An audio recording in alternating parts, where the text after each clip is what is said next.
Today on CityCast Nashville, we are thrilled to welcome back contributor Jen Harbin, aka The Hungry Loner on Instagram. Each month, after tasting her way through our city, Jen puts together a must-read article on Nashville's latest bar and restaurant openings, available on our website at nashville.citycast.fm. Today, we're bringing her article to life, highlighting some of her favorite new spots in town. Plus, she scored an exclusive interview with her friend, Chef Edgar Victoria, of the newly opened Mexico City-style restaurant Alebrije in East Nashville. It's Thursday, March 20th. I'm your host, Marie Cecile Anderson, and this is what Nashville's talking about. I am always looking forward to reading your article that you provide for us on our website. Everybody, check it out. It's all of the hot new restaurants that are opening in Nashville, and she gives us the rundown every single month. And so now we're going to look back on the last 3 months. Oh, yes. But I encourage all listeners, please, open up nashville.citycast.fm and open up her articles. So as we're discussing, you can check out her amazing photos. Jen, these get my mouth watering every time. I can't believe. It just makes me so excited to live in Nashville. Absolutely. It's an exciting place to be, especially when it comes to the food scene. There's a new saloon in town. Mm-hmm. Oh, yeah. And East Nashville, no less. I know. Yeah. And this is so exciting because Skinny Dennis, y'all, just opened on Gallatin. This was my bar in Brooklyn that I would go to because it was a Nashville type honky tonk. So it made me feel like I was at home. That's right. It seems as though it's going to be a really amazing music venue, a very large music venue. And then also we have to get into the food because the one in Brooklyn only has peanuts. So that is I would say Nashville's winning. Yeah, they have Little Miss Mal. So it's not what you would expect actually at a honky tonk in East Nashville. But I love that because it I feel like it's very Nashville in an interesting way what we're seeing. When did you go? What was it like? I went last week. They just recently opened, and it has a great vibe. It is big. I would say I believe it's bigger than the one that you'll find in Brooklyn. They have a stage for music. It was definitely laid back vibe, but still lots of great energy. Pretty nice sized patio, an outdoor area. They have shuffleboard. They had their signature Willie's frozen coffee cocktail, which I did try.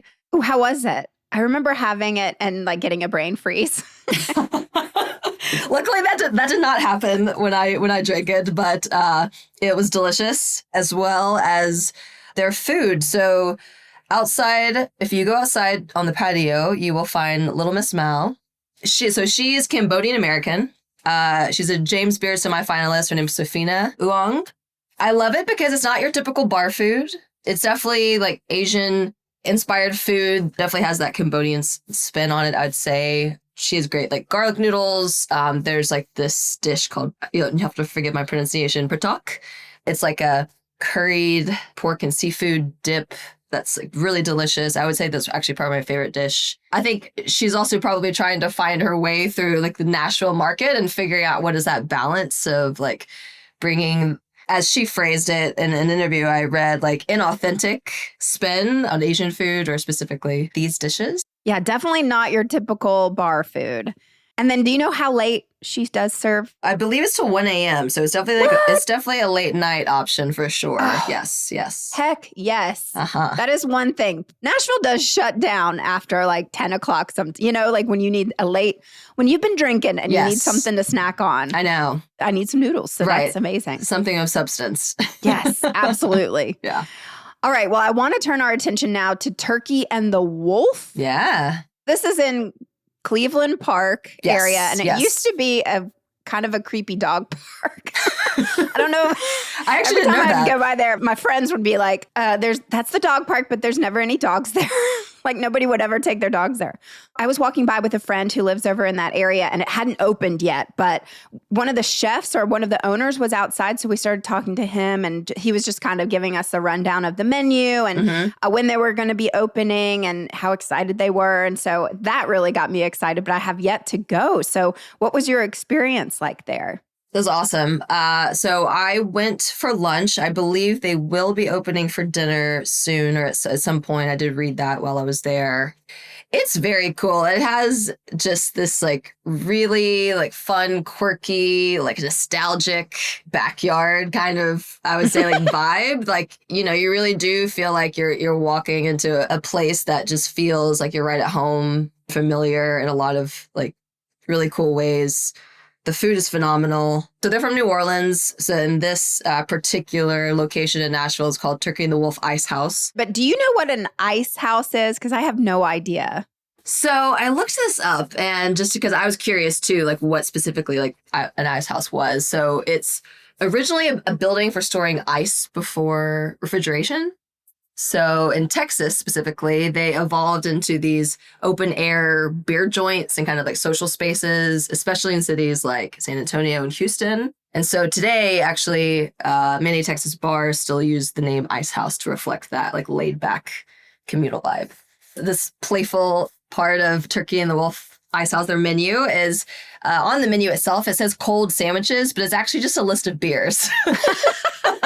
Which I love, and I think it's so fun. I used to love a beer for lunch. Right? I know, right? I mean, I'll take that, Oh, that's amazing. They do have some, I believe, Nashville-specific things on their menu.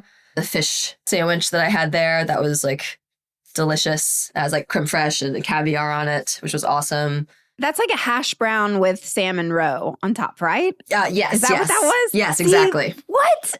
Exactly. That's wild to me. That sounds like a little bit of a cheap version of the fillet of fish with like right. caviar on it I've been seeing on TikTok. But so a hash brown with some salmon roe. Yes, exactly. And then I know they have a fried bologna sandwich. Oh, which yes. That does look incredible. But also, if you were stoned, maybe the perfect meal. Fried bologna with potato chips. Yes, I love chips on sandwiches. And it's like 2 thick pieces of, toast, chips, of course, fried bologna. So it's definitely, I believe it's probably my most popular sandwiches. It's really good. But also the sleeper menu on the menu that I didn't really expect, but it was phenomenal, is their cabbage salad. What? I think it's made with like chili and like coconut milk, and there's like pork cracklings on it. It is like, I wasn't really sure what to expect, but it is delicious. So definitely get the cabbage salad. I feel like this will be a very cool community hangout since It's right in this neighborhood. It's right outside. You can bring your dogs, I believe. And then their cocktail menu is out of this world. Tennessee Smash with barbecue bitters and, blueberry Red Bull in their Pim's cup. I don't know, just very innovative. I'm really, really pumped to try this new place. You can tell definitely New Orleans vibes they're bringing to Nashville, which is really fun. Right, which I find it fascinating. So here we have Skinny Dennis from Brooklyn. Mm-hmm. Now we have Turkey and the Wolf from New Orleans. Yep. Thank goodness we have Duco's. Yes. That just opened on Dickerson. Please tell me about this because I'm excited because these are Nashville native men who have opened this restaurant. They are. So I got to talk to Billy, who's one of the owners. I was interested really just trying to understanding like the concept a bit more and where they're from. And he's from East Nashville. So like it's cool just to hear someone who's actually like a native. Him and his partner own the tequila bar next door called Makeshift. And they started that just like, simple concept. They love tequila and they wanted to make food that they love, which is smash burgers and chicken sandwich. And it's had a lot of success and just people just actually like really love their food. And he was like, man, like when I wasn't really expecting that. And then since we got such a great response, we're like, oh, let's see where else we can take this. And he actually has a nephew named Duke and his favorite food is pizza. It's really cool. The pizza's great. I had the pepperoni with hot honey. They also have a spin that has oxtail and collard greens. They have great cocktails. It's also just that they have a great bar inside. They're just making good food, building an inclusive and community and space for everyone. And I'm really excited for them. I'm so glad you highlighted them because I saw the sign, the painted sign first off of Dickerson. I was like, oh no, who's coming now? And it's right. like, I'm just, again, so excited that we have Nashville natives yeah. who know their audience and know their community. I just think that's such a beautiful thing. So good to hear. All right, next one.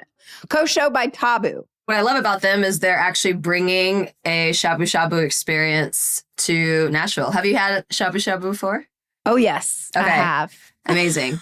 So a lot of people, I think, try to lump it with hot pot. It's technically different. So I just want to like, okay. I just want to like say that out there. I was about to say I've had hot pot. So there is a difference. It's technically different in terms of just like the way that, well, shabu shabu specifically, you have your broth and then you use that to actually cook your vegetables. That flavors the broth more, and then you cook your meat. So it's just a layering, just like the concept and how it's prepared and cooked is a little bit different than hot pot, where you just like kind of just throw a lot of different things in. So they're opened by a California restaurateur and a local Nashville-based chef. His name is Nick Aguilar. So it's open in Sobro, so not East Nashville, where everything is opening. Exciting. Okay. But they have, like great Japanese, like izakaya style menu where there's like a lot of shareables. Like chicken karaage was fantastic.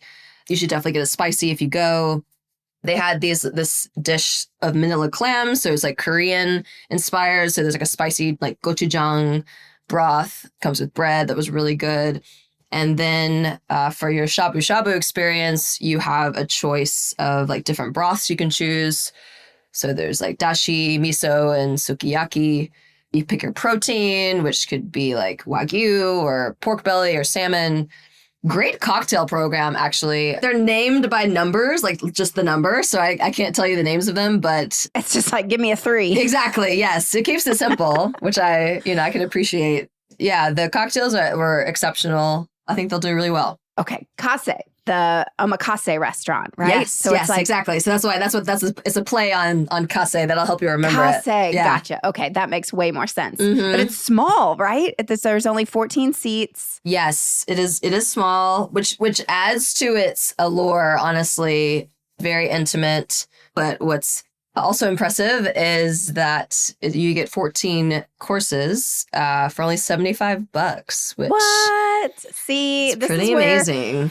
I saw that and was like, well, but are reservations just impossible to get then? They're pretty impossible. I'll be honest. I only got to go honestly because I was invited by my friend. Well, sorry. Let me rephrase that. Reservations are not impossible. What the sushi chef advised us to do was on Open Table, there's an option where you can be added to the wait list. And he said people cancel all the time.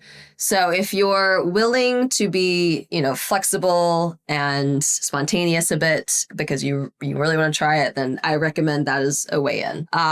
The sushi was great. I loved every roll actually. And also the music, gosh. Honestly, really? That really kind of sold me.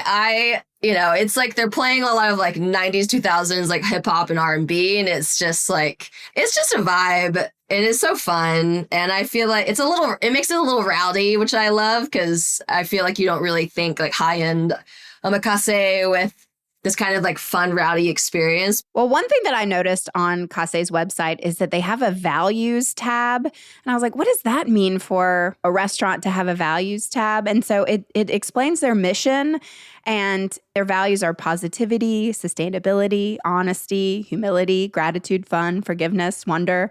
I was like, well, that's beautiful to hear. But then on their Instagram, they had posted when they were hiring a sushi chef, all the rundown of what the benefits are for that person to be hired was just, I come from working in hospitality for 14 years at, $2 an hour plus tips. It seems like they really pride themselves on providing their workers a livable wage and keeping their mental health in check because, the long hours and stuff can really get to people for sure in the industry.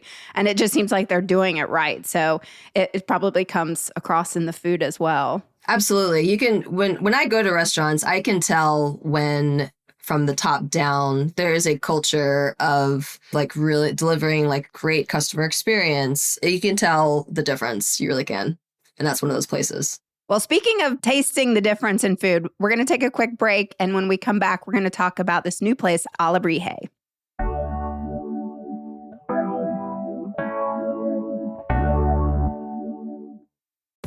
This episode is sponsored by Babbel.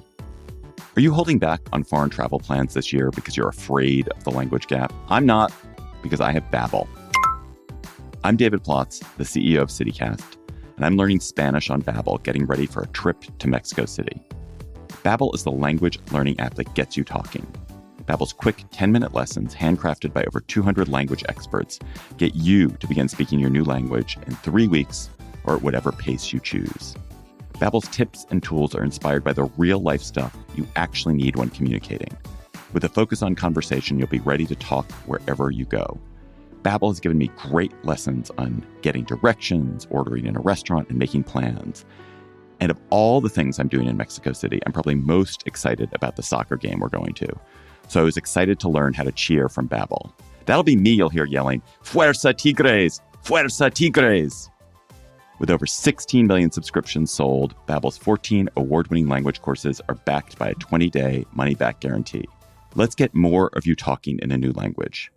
Babbel is gifting our listeners 60% off subscriptions at babbel.com/citycast. Get up to 60% off at babbel.com/citycast. Spelled BABBEL.com/citycast. Babbel.com/citycast. Rules and restrictions may apply. And we're back with the Hungry Loner, aka Jen Harbin. I am so excited to talk about this new place that opened up on Gallatin. It's getting all the buzz. Alebrije. Yes. I'm so excited to talk about this place, mainly because I've been following Edgar Victoria, who's the chef owner, for years, like probably since 2022 at farmers markets. So that's how I discovered him, and his food actually was at the Richmond Park Farmers Market. He was making tacos and tamales and salsa. His salsa is, I would like go sometimes, like just order that. It is so good, but it's just delicious. I feel like the food that he's making is really like challenging the perceptions of what a lot of people, I would say, especially in the South, like have of like traditional Mexican food. It's like, you know, smaller, intimate setting. The ingredients he uses are very high quality, local. He uses like a lot of like modern techniques like fermentation. The tortillas are handmade using, you know, nixtamalized heirloom corn. I love his tacos. I think, you know, he has a wide range of them, but just like the flavor and the different combinations. His mushroom taco is actually phenomenal. I feel like that's a sleeper, one of those sleeper menu items that people may not get, but it's great.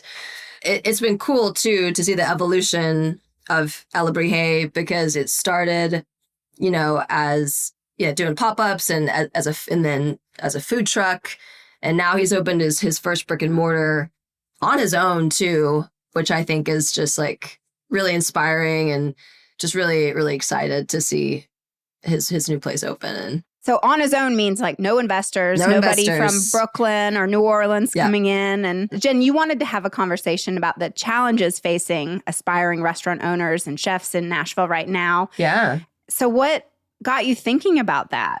You know, I've just seen, especially since I'm covering a lot of new places opening, I'm seeing quite a trend in just bigger hospitality groups moving in, and Nashville being a lot of the times either a second or additional location to already an established restaurant. So I just see a lot of different signals that, you know, tell me that I think it's probably challenging right now for a lot of like locally owned independent restaurants and small businesses right now. Yeah, to survive here in town. Yeah.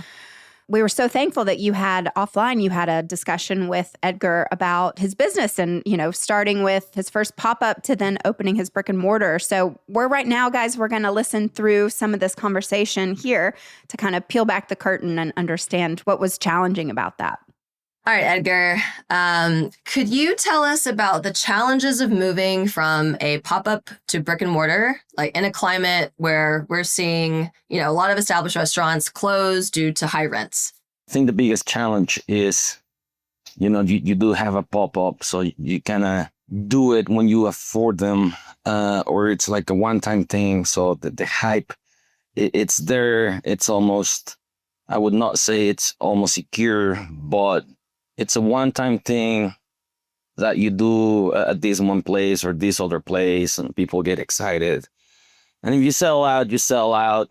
You're not paying rent. You're paying labor and food cost.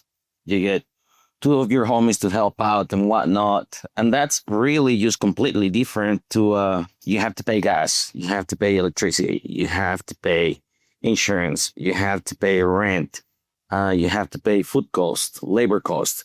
That might be the first thing I realized, that I need full-time people.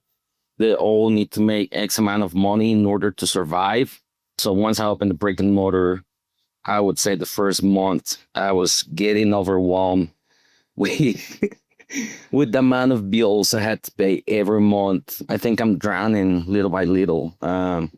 So yeah, it's a big challenge.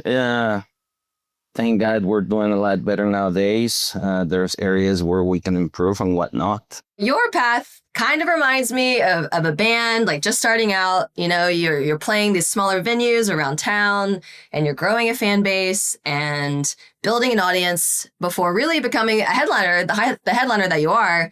You know, can you talk about really the importance of doing all of that work before launching a full restaurant concept? I think in the beginning I did it because of the pandemic, and I wouldn't say it was a hobby. It was more like I saw the opportunity to express myself and do what I have wanted to do for years, but I never had the courage to actually do it. But now that there's nowhere to work and everything's closed, maybe I should do it. So that's kind of like the mentality I had back then. And then I ended up getting a little part-time job, and I was doing alebrije on the side. And then one day I woke up and I was like, I don't think alebrije is gonna grow if I keep working for someone else part-time. I think I need to focus 100% of the time on alebrije.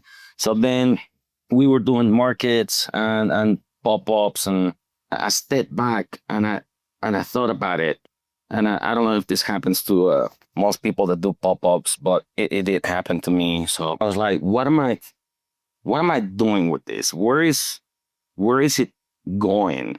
You know, what's the final goal? Is it to keep doing pop-ups? And I think at that point that you're better off by working somewhere where you can come in and you have set hours and it's the same location all the time, consistency, rather than being all over Nashville. So I decided to open the first food truck. And then after that one, well, I guess with the food truck, we gain the ability to have people find us at the same location with set hours. So that was a game changer. Now people knew that we were open 5 days a week, you know, whatever time it was, 4 p.m. till midnight on the same location. And I think that's when I had to step back again and think, okay, now we have the food trucks. What's the final goal? You know, are we going to settle for these, or are we going to open a restaurant? And I think that's when I was like, we're going to open a space. We made up for the lack of money with creativity. And the same thing happened with the restaurant. I knew I didn't want any investors involved. I know it does work for other people. It makes things easier, 100%. But for me, it was more like a personal thing. Like, I want my staff to make that money. And if it fails, then it fails. And I'll go back to work somewhere. But at the end of the day, it's my money. The only person I have to answer to is myself. And little by little, it keeps growing on the right direction, in my opinion. But yeah, we're the small little band in town, but making food. What are some new restaurants that have opened recently that you really like or want to try? And, you know, are you seeing any specific styles of cuisine or concepts that seem to be gaining momentum? With the amount of times I do have on hands recently, I find myself ending up at the same places. So I think I can tell you some of the places that I like. I do like going to the bar at Bastion and the nachos. When I get a chance, I do love going to the dining room for the tasting menu. I think that's always going to be my favorite restaurant. I love the chicken at SS Guy. That chicken just slaps. It's just the best chicken in town. I believe that's still my humble opinion. When I do have a chance, I like going to Peninsula. That's one of my favorite places in town as well. I don't go as often as I wish I could, but that's going to change because we're neighbors. I do like Bad Idea as well. I only been there for the late night menu, but the late night menu is amazing. So yep, that's some of the few places. They're kind of new, but not so new. Anything newer than that, honestly, I don't. I'm clueless.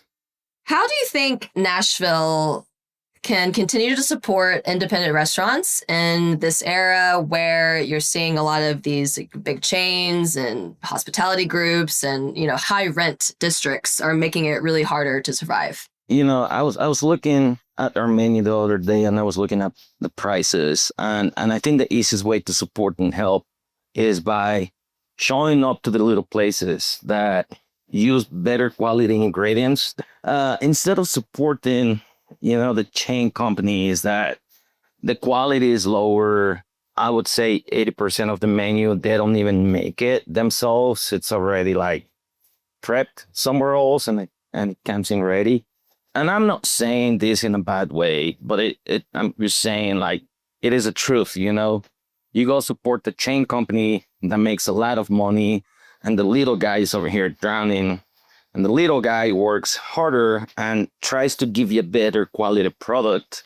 And it just sucks that people support these other chain restaurants compared to the small local restaurants.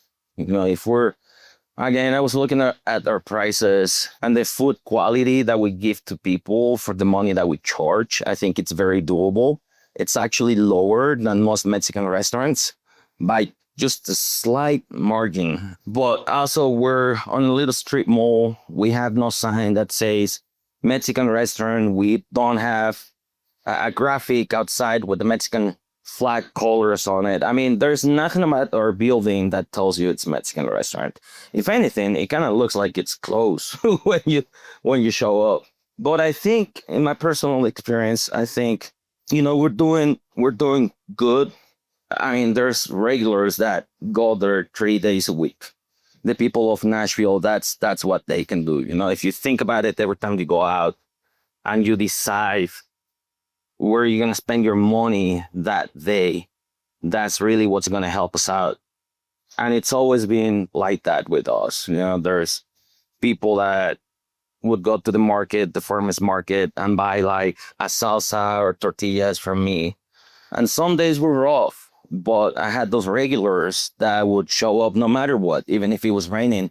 And that's really what counts. And that's really what's going to help you down the road. That's what has helped me personally to make Alebrije grow. Jen, what are your takeaways from what he had to say? I think that what I loved to hear about Edgar's journey, just from starting from a pop-up to a brick and mortar, is something that I think a lot of entrepreneurs face, wherein you start something because you're passionate about it and it's fulfilling this creative pursuit or this need that you want to do more of, yet you still need to sometimes find a way to earn income so that you end up doing two different things, right? You end up still continuing to pursue that creative passion, but then you still have this other side job or something or maybe even full-time job sometimes that you're trying to keep, yourself afloat. But there comes this pivotal moment where you decide, do I go all in to this creative pursuit and really see it through, or do I not? Because the challenge is you can't do both things probably to the extent or as well as you want to do them both. So you have to make a choice. And so I think that was what Edgar decided to do. And you can see now, and that's what's so exciting to see, to actually come to fruition, because that's a hard choice to make. Yeah. You really just have to kind of jump off that cliff and hope, and I hope that Nashville is rallying around him and supporting his restaurant. Are you getting that sense that he's doing? Oh, yes. I know it's hard, obviously, starting off. Yeah, I think it's doing really well. I think that, Edgar has done a lot of work to really build community and build relationships with his business and his food. And, you've seen that progression just through all of the different ways that he's modeled his business and now has his restaurant. And I think, especially in East Nashville, I just always find the community there is very strong anyway. So I think you'll just you'll just see more of that. So I think he has a lot of people supporting him right now, which is great.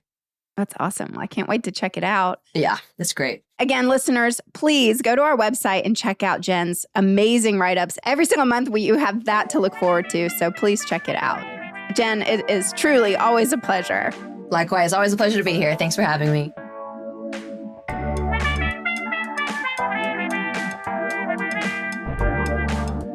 That's all for today here on CityCast Nashville. And hey, y'all, be sure to follow Jen at The Hungry Loner on Instagram. You won't regret it. If you enjoyed the show, why not tell your friends? Rate the show, leave us a review, and subscribe to our Hey Nashville newsletter. We'll be back tomorrow morning with more news from around the city. Toodles!